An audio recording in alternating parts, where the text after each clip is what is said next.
In terms of proper brushing and flossing and what should we do to keep the teeth healthy and keep the bacteria at a lower flora or a lower risk level, it's important to be able to brush minimum of 2 times a day for 2 minutes.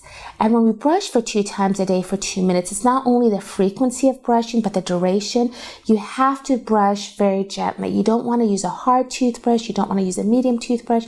You do want to use a soft toothbrush, not only for kids, for adults, for seniors, anybody that has teeth in the mouth. They want to use a soft toothbrush for the 2 minutes in circles.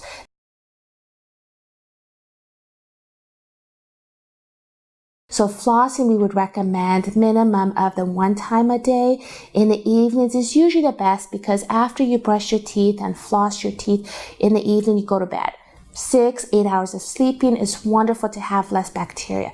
The flossing is important because there's areas in the mouth where the floss can get to better than a toothbrush. So the toothbrush does a wonderful job brushing the teeth and the gums. The floss does a wonderful job at getting underneath the gums to remove whatever bacteria is hiding. So the whole time the person's sleeping, those 6 to 8 hours, less bacteria. So if a person were not to brush their teeth or not to floss their teeth in the evenings, 6 to 8 hours, the bacteria continues to grow. So by the morning, not only will you have more bacteria in the mouth than you would have had you not brushed, but there's also going to be the coating on the tongue, the coating on the gums, elsewhere. So it's important to be able to floss in the evening.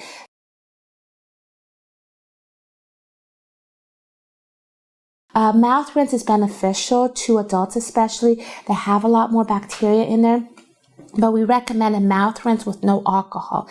If you have alcohol, it tends to dry out the mouth. So if you're taking medication that already dries out the mouth, if people consume moderate alcohol levels, again, that dries out the mouth. So adding an alcohol-based mouth rinse to our daily routine sometimes causes a little bit more damage to the mouth than one that doesn't. So the mouth rinse with alcohol is just as effective as a mouth rinse without.